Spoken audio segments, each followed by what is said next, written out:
Good day friends. എൻ്റെ videos കാണുന്നതിൽ പല ചോദ്യങ്ങൾ അയച്ചു തന്നിട്ടുണ്ട്. അതിൽ ഇന്ന് ഫിസിക്സുമായിട്ട് ബന്ധപ്പെട്ട ഒരു ചോദ്യത്തിൻ്റെ മറുപടി പറയാം. കാരണം അതിൻ്റെ ഈ ചോദ്യം ഫിസിക്സുമായിട്ടും ബയോളജിയുമായിട്ടും മറ്റു പല ശാസ്ത്ര ശാഖകളുമായിട്ട് ബന്ധപ്പെട്ടതാണ്. ചോദ്യം ഇതാണ്: സാറേ, ഈ സെക്കൻഡ് ലോ ഓഫ് തെർമോഡൈനാമിക്സ് എന്ത്? And second law of thermodynamics പരിണാമവാദത്തിനെതിരെ എന്ന് നിങ്ങൾ പറയുന്നതിൻ്റെ കാരണമെന്ത്? ആക്ച്വലി ഫിസിക്സിൽ അല്ലെ ഊർജതന്ത്രത്തിൽ ധാരാളം സ്ഥാപിക്കപ്പെട്ട നിയമങ്ങളുണ്ട്. ഈ സ്ഥാപിക്കപ്പെട്ട നിയമങ്ങൾക്ക് എക്സെപ്ഷൻ ഒന്നുമില്ല, അല്ലെങ്കിൽ അറിയപ്പെട്ട എക്സെപ്ഷൻ ഒന്നുമില്ല. ഭൂമിയിലോ ഭൂമിയുടെ പുറത്തോ ഈ പ്രപഞ്ചത്തിൽ എല്ലായിടത്തും ഒരുപോലെ ആപ്ലിക്കബിളായിട്ടുള്ള നിയമങ്ങളാണ് ഈ സ്ഥാപിക്കപ്പെട്ട നിയമങ്ങൾ. തെർമോഡൈനാമിക്സ് അതിലൊന്നാണ്. തെർമോഡൈനാമിക്സിൽ തന്നെ പല നിയമങ്ങളുണ്ട്. അതിൽ സെക്കൻഡ് ലോ ഓഫ് തെർമോഡൈനാമിക്സ് പറയുന്നത് ഏതെങ്കിലും ഒരു വർക്ക് ചെയ്ത് കഴിഞ്ഞാൽ അവിടെ എൻട്രോപ്പി വർദ്ധിക്കും. അങ്ങനെ പറഞ്ഞാൽ ചിലപ്പോൾ അത് വ്യക്തമായില്ലെന്നിരിക്കും. അത് വളരെ ലളിത ഭാഷയിൽ പറഞ്ഞാൽ, ഈ പ്രപഞ്ചത്തിൽ ഏതെങ്കിലും ഒരു വസ്തുവിനെ അതുപോലെ അങ്ങ് വിട്ടാൽ, നമ്മൾ ആരും ഒന്നും ചെയ്യണ്ട, വിട്ടുകഴിഞ്ഞാൽ ആ വസ്തുവിൻ്റെ ഉള്ളിലുള്ള ഓർഡർ, ക്രമം, അത് ക്രമേണ ഡിസോർഡറിലോട്ട് പോകും. അത് ചിലപ്പോൾ ഞാൻ ഈ പറഞ്ഞ എക്സ്പ്ലനേഷൻ വിഷമമായിട്ട് തോന്നിയെന്നിരിക്കും. അത് വളരെ ഈസിയായിട്ട് ഇല്ലുസ്ട്രേറ്റ് ചെയ്യാൻ സാധിക്കും. മരുന്ന് വാങ്ങിക്കുമ്പോൾ എല്ലാ മരുന്നിലും ഒരു എക്സ്പയറി ഡേറ്റ് ഉണ്ട്. കാരണം ഒരു ഫാക്ടറിയിൽ വളരെ കോംപ്ലക്സ് ഒരു പ്രക്രിയയിൽ കൂടെയും വളരെ അഡ്വാൻസ്ഡ് മെഷീൻസ് ഉപയോഗിച്ച് രാസവസ്തുക്കൾ പ്രൊഡ്യൂസ് ചെയ്താണ് ഈ മരുന്നുകളിൽ നമുക്ക് സപ്ലൈ ചെയ്യുന്നത്. എന്നാൽ നാം ഒന്നും ചെയ്യാതെ ആ മരുന്നങ്ങ് വെച്ചേച്ചാൽ അതിൻ്റെ അകത്തുള്ള മോളിക്യൂൾസ് അത് ക്രമേണ ബ്രേക്ക് ചെയ്ത് ചില മാസങ്ങൾ അല്ലെ ചില വർഷങ്ങൾ കഴിയുമ്പോൾ അത് ആ മരുന്നേ അല്ലാത്ത രീതിയിലുള്ള രാസവസ്തുക്കളായി മാറും. സാധാരണ കുപ്പികളിലുള്ള മെഡിസിൻ ആണെങ്കിൽ രണ്ട് കാര്യം അതിൽ എഴുതും. ഒന്ന്, അടപ്പ് ടൈറ്റായിട്ട് അടച്ചു വെക്കണം. രണ്ട്, വെളിച്ചത്തിൽ നിന്ന് ദൂരെ മാറ്റി വെക്കണം. കാരണം വെളിച്ചവും അതുപോലെ തന്നെ ഈ വായു അതിൽ പ്രവേശിച്ചു കഴിഞ്ഞാൽ ഈ മോളിക്യൂൾസ് ബ്രേക്ക് ഡൗൺ ആകുന്നത് വളരെ ഫാസ്റ്റായിട്ടായിരിക്കും. ഈവൻ എക്സ്പയറി ഡേറ്റ് വരെ പോലും ആ മരുന്ന് സേഫായിട്ട് നിൽക്കത്തില്ല. എന്തുകൊണ്ട് ഇത്രയും കോംപ്ലക്സ് മോളിക്യൂൾസ് തന്നെ ബ്രേക്ക് ചെയ്യുന്നു? അല്ലെങ്കിൽ നമ്മൾ ഒരു കടയിൽ ചെന്ന് ഫ്രൂട്ട്സ് ആൻഡ് വെജിറ്റബിൾസ് വാങ്ങിച്ച് അതെല്ലാം വൃത്തിയാക്കി ഒരു ബാസ്ക്കറ്റിൽ വെച്ച് കഴിഞ്ഞ് ഒരു 6 മാസം കഴിയുമ്പോൾ ആ വെജിറ്റബിൾ ഉപയോഗിക്കാൻ നോക്കിക്കഴിഞ്ഞാൽ അവിടെ ഒന്നും കാണത്തില്ല, എല്ലാം ദ്രവിച്ച് പോയി കാണും. ഒരു പുതിയൊരു ബിൽഡിങ് പൂട്ടിയിട്ട് ഒരു 100 വർഷം കഴിഞ്ഞ് വന്നു കഴിഞ്ഞാൽ അവിടെ ആ ബിൽഡിംഗ് അതേ അവസ്ഥയിലുണ്ടാകുമോ? ഇല്ല, അതിനും ഉണ്ടാകും ബ്രേക്ക് ഡൗൺസ്.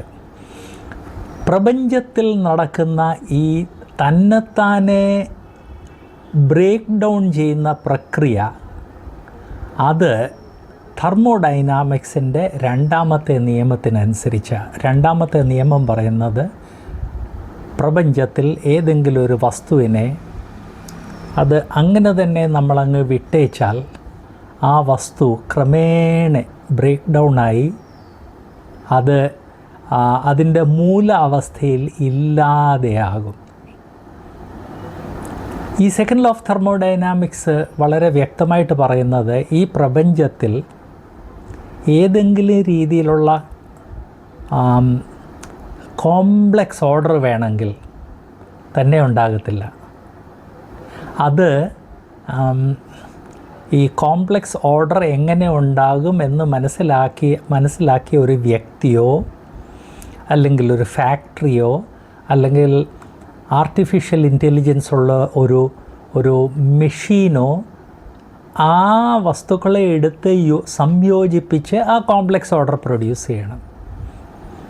അല്ലാതെ കോംപ്ലക്സ് ഓർഡർ ഉണ്ടാകത്തില്ല.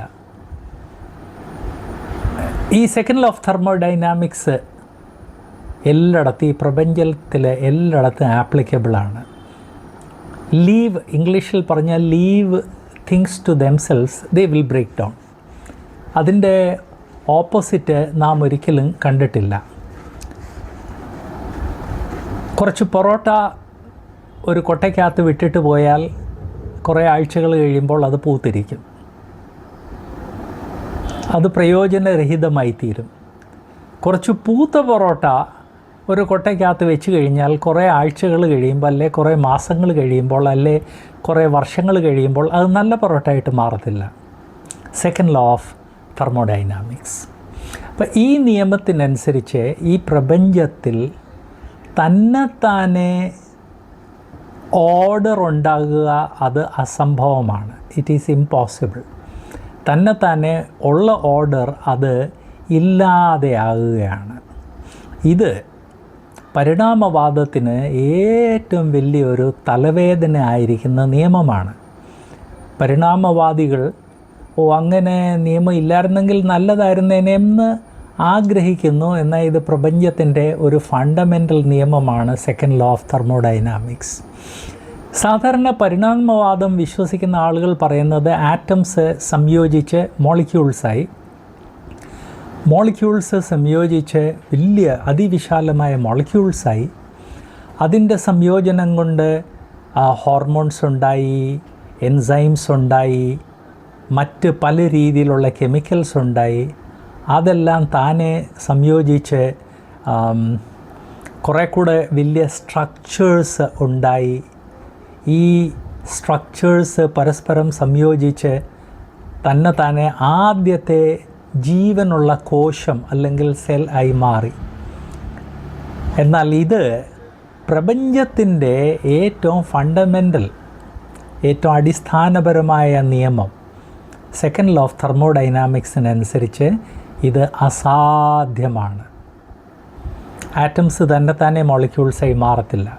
മോളിക്യൂൾസ് തന്നെത്താനെ മെഗാ മോളിക്യൂൾസായിട്ട് മാറത്തില്ല.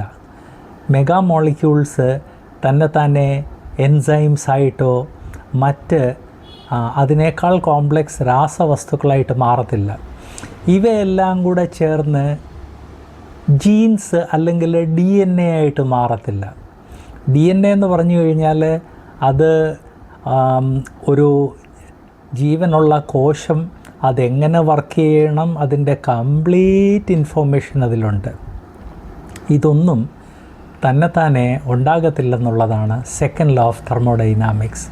സെക്കൻഡ് ലോയ്ക്കനുസരിച്ച് ഈ ആറ്റംസ്, മോളിക്യൂൾസ്, മെഗാ മോളിക്യൂൾ അങ്ങനെയൊക്കെ നടക്കണമെങ്കിൽ ആദ്യമേ ഒരു പ്ലാൻ ഉണ്ടായിരിക്കണം. ഒരു ഫാക്ടറി നിർമ്മിക്കുമ്പോൾ ആ ഫാക്ടറിക്ക് ഒരു പ്ലാനുണ്ട്. ഒരു ബിൽഡിംഗ് നിർമ്മിക്കുമ്പം ബിൽഡിങ്ങിനൊരു പ്ലാനുണ്ട്. ഒരു എയ്റോപ്ലെയിൻ നിർമ്മിക്കുമ്പം എയ്റോപ്ലെയിനൊരു പ്ലാനുണ്ട്. അപ്പോൾ ആദ്യമേ ഒരു പ്ലാൻ ഉണ്ടായിരിക്കണം. 2, ആ പ്ലാനിനനുസരിച്ച് നിർമ്മാണത്തിന് വേണ്ടി ഒരു ഏജൻസി ഉണ്ടായിരിക്കണം. ഏജൻസി എന്ന് പറഞ്ഞാൽ അത് ചെയ്യുന്നത്, അത് ചിലപ്പം 100 പേരെ ഡയറക്റ്റ് ചെയ്ത് ചെയ്യിപ്പിക്കുന്ന ഒരു വ്യക്തിയായിരിക്കും, അല്ലെങ്കിൽ ഒരു കമ്പനി ആയിരിക്കും. അങ്ങനെ ഒരു ഏജൻസി ഉണ്ടായിരിക്കണം. ഒരു പ്ലാൻ ഉണ്ടായിരിക്കണം. ആ പ്ലാന് വേണ്ട രീതിയിൽ ചെയ്തു തീർക്കാൻ വേണ്ടി ആളുകളുണ്ടായിരിക്കണം, അല്ലെങ്കിൽ മെഷീൻസ് ഉണ്ടായിരിക്കണം. അങ്ങനെ പ്ലാനും ആ പ്ലാനിനനുസരിച്ച് ചെയ്യുവാൻ ആളുകളും മെഷീൻസും ഉണ്ടെങ്കിൽ നമുക്കെല്ലാം അറിയാവുന്ന കാര്യമാണ്, അതിൻ്റെ പുറകെ ഒരു പ്ലാനർ ഉണ്ടായിരിക്കും. ഒരു ബിൽഡിങ്ങിൻ്റെ ബ്ലൂ പ്രിൻ്റ് താനെ ഉണ്ടാകത്തില്ല. ഒരു കമ്പ്യൂട്ടറിൻ്റെ ബ്ലൂ പ്രിൻ്റ് താനെ ഉണ്ടാകത്തില്ല. ഇതിൻ്റെ എല്ലാം പുറകെ ഒരു ഇൻ്റലിജൻ്റ്, ഒന്നല്ലെങ്കിൽ ഒന്നിലധികം ഇൻ്റലിജൻ്റ് വ്യക്തികളുടെ കൈയുണ്ട്. അതുപോലെ തന്നെ ഈ പ്രപഞ്ചത്തിൽ ഓർഡർ തന്നെ ഉണ്ടാകത്തില്ല. ഓർഡർ എപ്പോഴും ഡിസോർഡറിലോട്ടേ പോകത്തുള്ളൂ. ഡിസോർഡർ ഒരിക്കലും ഓർഡറിലോട്ട് പോകത്തില്ല. അതാണ് second law of thermodynamics common ഭാഷയിൽ പറഞ്ഞാൽ. എൻ്റെ വീഡിയോസ് കണ്ട് ചോദ്യങ്ങൾ അയക്കുന്ന എല്ലാ മിത്രങ്ങളോട് നന്ദി രേഖപ്പെടുത്തുന്നു. ഞാനിപ്പോൾ എൻ്റെ വാട്സാപ്പ് നമ്പർ പറയാം. നിങ്ങളുടെ ചോദ്യങ്ങൾ എനിക്ക് അയച്ചു തരണം. ഈ വിഷയത്തെക്കുറിച്ചോ മറ്റ് നിങ്ങൾക്ക് ബൈബിളിനെക്കുറിച്ചോ ക്രിസ്തീയ വിശ്വാസത്തെക്കുറിച്ചോ ഉള്ള ചോദ്യങ്ങൾ അയച്ചു തരണം. മലയാളത്തിലോ ഇംഗ്ലീഷിലോ ഹിന്ദിയിലോ അയച്ചു തരാം, ടെക്സ്റ്റായിട്ടോ ഓഡിയോ ആയിട്ട് അയച്ചു തരാം. അതിൻ്റെ കൂടെ തന്നെ ഞങ്ങൾ ധാരാളം വീഡിയോസ് പോസ്റ്റ് ചെയ്യാൻ ആഗ്രഹിക്കുന്നു. അതിലൊന്നും മിസ് ചെയ്യരുത്. അതിന് ഈ വീഡിയോയുടെ താഴെ ഒരു സബ്സ്ക്രൈബ് ബട്ടണുണ്ട്, ഒരു ബെൽ ഐക്കണും ചിലപ്പോൾ കാണും. അത് രണ്ടും ക്ലിക്ക് ചെയ്ത് കഴിഞ്ഞാൽ ഞങ്ങൾ പോസ്റ്റ് ചെയ്യുന്ന എല്ലാ വീഡിയോസിനെ കുറിച്ച് നിങ്ങൾക്ക് ഉടനെ തന്നെ സൂചന ലഭിക്കും. God bless you. ഇത് ആരുമായിട്ടും നിങ്ങളുടെ ഫ്രണ്ട്സുമായിട്ട് ഷെയർ ചെയ്യാൻ മറക്കല്ലേ.